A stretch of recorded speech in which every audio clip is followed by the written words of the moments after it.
Les Verseaux, les Gémeaux, les Balances, voici comment on va être impacté durant la période du 12 août jusqu'au 4 septembre. On commence par le 12 août avec la nouvelle lune en Lion et l'éclipse solaire totale, donc on va être impacté, parce que l'éclipse elle impacte tout le monde. Le côté positif se joue au niveau des idées et des relations, des bonnes idées, des nouvelles idées, des idées plus claires, ça va nous aider sur le futur, des nouvelles rencontres, une évolution dans les relations. Mais l'impact négatif se joue forcément au niveau de notre mental, indécision, dispersion, incapacité à savoir quelle direction prendre, quelle décision prendre. Ça va se calmer un petit peu avec le 20 août, on a le premier quartier en Scorpion. Donc le côté positif, c'est qu'on va avoir une meilleure compréhension de toutes les situations, on va avoir des bonnes prises de conscience, des discussions qui vont être profondes de fou. Le petit impact négatif qui est assez moindre, c'est qu'on va être un peu dans la suranalyse et qu'on va avoir du mal à faire confiance. Mais bon, ça c'est tout le temps. Sachez que là, je vous fais une lecture globale, générale des signes d'air. On n'est pas dans le détail du Verseau, du Gémeaux, de la Balance. Donc il se peut que ce que je raconte là, ça ne parle pas à absolument tout le monde. Mais si vous voulez le détail de votre signe astrologique, vous pouvez l'avoir dans mon application, mon guide lunaire. Quand vous rentrez votre date de naissance, votre heure de naissance, votre lieu de naissance, déjà l'application, elle calcule automatiquement votre signe solaire, votre ascendant et votre signe lunaire. Comme ça, si vous ne les connaissez pas, maintenant vous les connaissez. Et ensuite, vous avez tout le détail de votre signe solaire tous les jours de l'année. Comme ça, vous êtes tout le temps connecté à la Lune. Le 28 août, rebelote, pleine lune et éclipse. On vient clôturer la saison des éclipses avec cette pleine lune.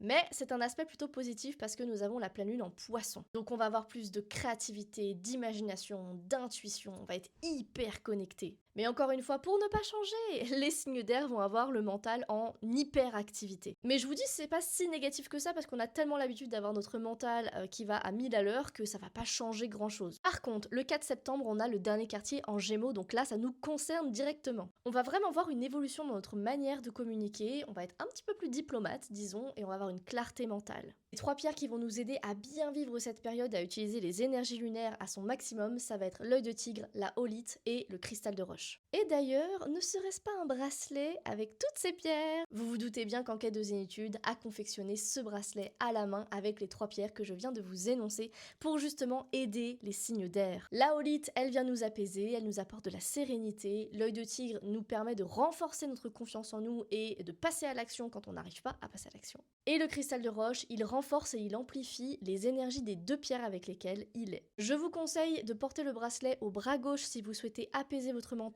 et retrouver une confiance en vous. Mais si vous voulez qu'il vous aide à passer de l'idée à l'action, à prendre des décisions et à mieux communiquer, portez-le au bras droit. Sachez que quand vous passez commande du bracelet, vous avez un rituel qui vous est offert pour l'activer selon les 4 différentes phases lunaires. Vous avez un sachet de sel noir de protection qui est offert également. Et en plus de ça, vous avez moins 10% avec le code LUCIDIS.